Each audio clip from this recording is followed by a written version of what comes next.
You know what I mean? And we're gonna talk about Ryan Garcia because Delahoya was talking about this the other day.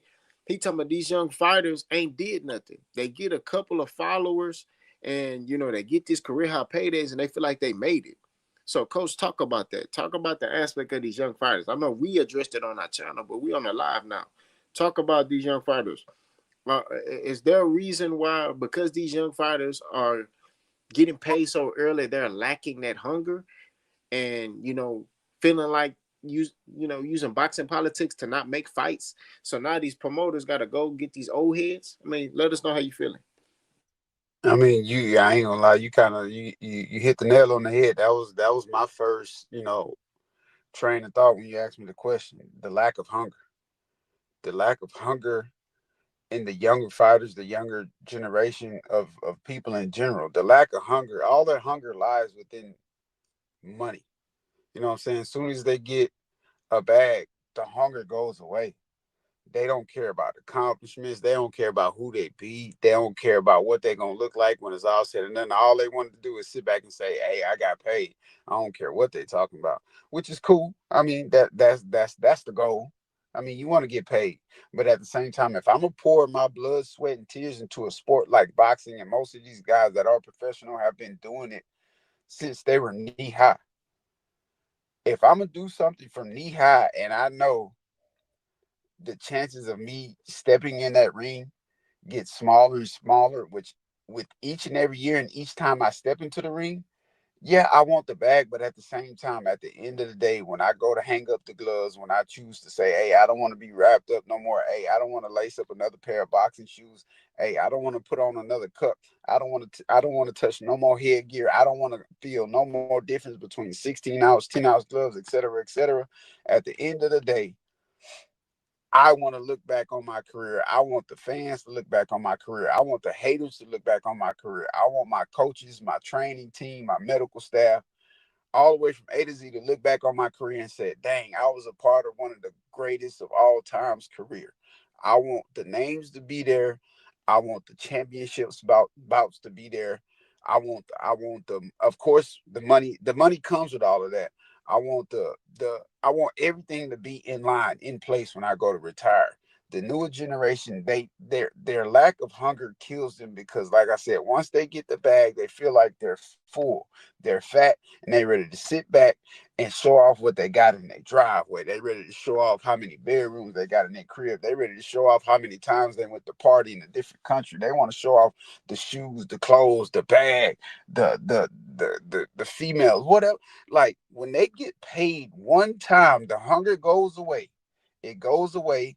They feel like they sitting at the top of the world. They got their own throne. They made their own chair. They built their own castle. But then when they finally get in there with somebody who finna tarnish all that, it's like, yeah, you guess what? You got paid early, but now you fighting somebody who really ain't got a big name, and they giving you trouble, and you draw, you lose, or you got to resort to something to try to tarnish what they did in the ring against you. Like, no, bro, y'all gotta reignite the true hunger and the true fire of to what it is to be a professional boxer. Yes, the goal is to get paid. Yes, yes, yes, I 100% agree. The goal is to get paid, but that at the end of the day, if I'm this is for this is an example. Excuse me. If I'm Tank, I'm not retiring off the money I got in my pocket. I'm retiring off the names I knocked off the list. That's what I'm gonna retire. Okay, I'm gonna continue to get paid because I am who I am. I'm Tank. People gonna tune in to see me win or lose, so I'm gonna get paid regardless. But eventually, I'm gonna get sick of that. I want to tune in. I want people to tune in to see me lose or beat a Shakur. I want people to tune in to see me beat or lose to a Lamont Roach who I already got a draw with. I want people to tune in to see me win or lose against a Devin Haney, a Teofimo Lopez, whoever, El Rayo. You know, some names of those natures that makes them look back on my career and say, hey, in the beginning, he was kind of like he was always a solid boxer, but he ain't had a name. But if you look at the last 5, 6 years before he retired, Look at the names he got. Look at the champions he beat. Look what he did. He went and did the unthinkable. Something we never thought about. They don't have that same hunger. They just want to, like I said, they want to sit back and beat on all these B-side, C-side fighters, get paid for it, and feel like they accomplished something just because the money they got in their account. Like I say, that's the ultimate goal, of course. But at the same time, you can't put all your principles and morals into, oh, I got paid a meal. I'm the best to ever do it. Or I retired undefeated and I got a couple meal to go along with it. I'm the best to ever do it. No, that's not how that works. And that's another thing. We say this all the time. Me and K-Po say this all the time. On K-Po's channel and over on Clutch Factory. The fact that these guys really hang their careers on retiring undefeated kills me. Because if you're going through the gauntlet, and hell, sometimes you might not even go through the gauntlet. You might run into a fighter that's on fuego in the early stages, and he was just a better fighter than you on that night. And then after that, you know what I'm saying, he beat you, but let's see how that guy you lost to career progresses, and then we can go back and say, okay, he actually took an L against somebody who represented themselves well, and they actually got an elite, resume to look at. But at the end of the day, like, stop hanging your hat on going retired undefeated. Like, if you really doing what you're supposed to do and you fighting all the best competitors there is within your division or within the sport of boxing, you bound to take a L. You bound to have a draw. If you go through your entire career unblemished, and I'm not including Floyd into this conversation, then you got to go back and dissect and kind of look at those guys' resumes. Like, you went undefeated. Were you really supposed to go undefeated? Did you fight who you really were supposed to fight when you were supposed to fight them? That's a key point.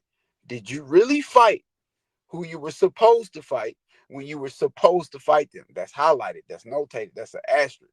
That's in bold print.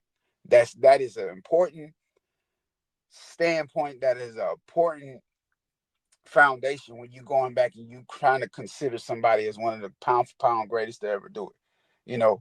But at the same time, like I say, stop hanging out heads on retiring with a zero next to your name. I'd rather you retire with 3 losses and you didn't took a L to somebody that's a Bam Rodriguez. You didn't take an L to somebody that's a Virgil Ortiz. You didn't take an L to somebody that's a Charlo. Even you took an L to somebody like Earl Spence. You didn't take an L. There's plenty of names out there that you can take L's from, and it won't affect your career because why? The loss aged well, or the win aged well. So it is what it is. But stop hanging out heads on, I want to retire with a few mil in my pocket with a zero next to my name, because at the end of the day, that's not all you should be aiming for. You got to reignite the true hunger and the true fire in the sport of boxing. And there's too many of y'all that are able to do that. And y'all just not standing on business, and y'all not taking account for the position that y'all put yourselves in. They're not really understanding and realizing why, because these days everybody can reach stardom fast, furiously, and early. But before you know it, they done all that so fast, their career didn't took a wrong turn, and now we talking about them in a negative way. And there's plenty of names I can bring up. The Tank with the Lamont Roach situation, the Devin Haney with the Ryan Garcia situation, hell, Ryan Garcia with the Rolly Romero situation, hell, Teofimo when he get in there and he don't look as good. The Shakur Stevenson, there's plenty of names we can throw out there. Deontay Wilder, you know what I'm saying? The list goes on. That's not, and I'm sorry I keep naming black fighters, but there's other fighters out there that you look at him and it's like, okay, he was moving fast and furious, and when he finally got there, he died. He died off the scene fast and furiously. You know what I'm saying? So these young fighters got to understand and take notes as they move along through their career to make sure they're actually following the plan of being the greatest of all time to do it, the pound for pound best fighter to ever do it. They got to follow the format that's been put there before them. Because if you go back and look at the Sugar Ray Robinsons, if you go back and look at the Sugar Ray Leonards, if you go back and look at the Ali's, the Foremans, the Frazier's, the Floyd Mayweathers, they put a plan into into the world. They put a vision out into the world and they spoke on it. They followed it. The money came. Yeah, back in the day, the money wasn't as big as it is today. But at the same time, they put a plan on the forefront, on the front porch. And each and every day when they walked out of their front door, they picked up a piece of that plan and they took it with them along on their journey on that day, and they accomplished something. These fighters aren't doing that anymore. They have two goals. I want to retire undefeated, and I want to make money. That's it. But just because you make money and you retire undefeated doesn't mean you did the best you could possibly do in your career. And that's why I stand at on that point right there. Yeah, a lot of these dudes, man, they talking about it, they ain't being about it. And that's another thing. They think because, oh, I want to fight this dude, right? I want to fight this dude. I want to fight this dude. Okay. Well, did you reach out to his team? Nah, but I let him know I want to fight him. That's not how this stuff works, right? If you really want to, if I want to fight somebody, I'm going to go reach out to his team. Hey, man, we want to fight. I don't need to talk about what I need to talk about publicly, right? Prime example, Oshaki Foster on $1 million worth of game said that he wanted to fight Keyshawn Davis. So he reached out, he told Bob, and they reached out to Keyshawn Davis, and they was going to make a fight happen, but they couldn't get the numbers right, so it fell through. That's how you do. That's how I know you want that work. You see what I mean? That's how I know you want that work. When you sit there, what's good, Jay Will? When you sit there, what's good, Lee? When you sit there and you basically put action behind what you're saying. All right. He didn't that we didn't know that until he came out and said it the other day. He was like, oh yeah, I was gonna fight Keyshawn Davis. We was in negotiations, but we couldn't get the numbers right. So I had to go another route and he went another route. You see what I'm saying? That's a fighter that wanna be great. That's a fighter that wanna challenge himself. You know what I'm saying? And that's what I mean. You know what I'm saying?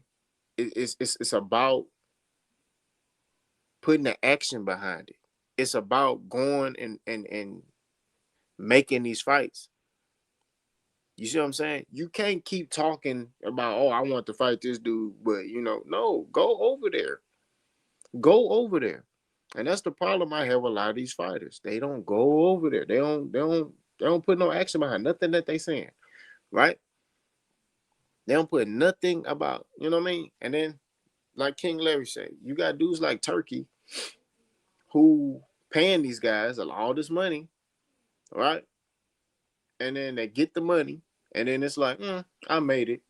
What? And then you'll have a young, hungry lion, right, who want to fight him, right? And he ain't did nothing yet. He ain't did enough. What? You ain't did enough. What are you talking about? Right. It be a lot of these dudes that be saying that, man. Like, me personally, like Shakur Stevenson, I'm not gonna lie. You're a sparring partner, bro. Right? You put that title on yourself. When you went and sparred Jake Paul, when they asked Devin Haney the same question, he started laughing. They said, "Hey, would you go help Jake Paul?" He said, "I'm cool with Jake Paul," but and he started laughing. When you're that guy, when you know you're that guy, man, I'm not going. No, no. Shakur Stevenson is a sparring partner. He out here, he out here being a sparring partner for people. You feel me? So but he getting these career high paydays or these good little paydays, and he feel like, oh, so he got Javier Herrera, who's an undefeated knockout artist, who got just as many fights as him, and he like, oh, he ain't did enough, huh? What are you doing right now? You fighting Padley? You fighting Williams Zepeda, who they hyped up? Are you kidding me? So these are the things that I'm talking about. Even with Tank, you know what I mean? He ain't fighting the names either, right? Now, granted, I've said this before. Do I feel like Shakur is deserving of a Tank fight? No, but he a champion and he talking. There's nobody else at that weight class. Hey, you got Shakur. I mean, Keyshawn moved up because I feel like Keyshawn, was more exciting and more deserving to fight than Shakur, in my opinion. That's just me. Y'all disagree with me. So all I'm saying at the end of the day, to be truthful, is These young fighters, bro, they talking about it, but they not being about it.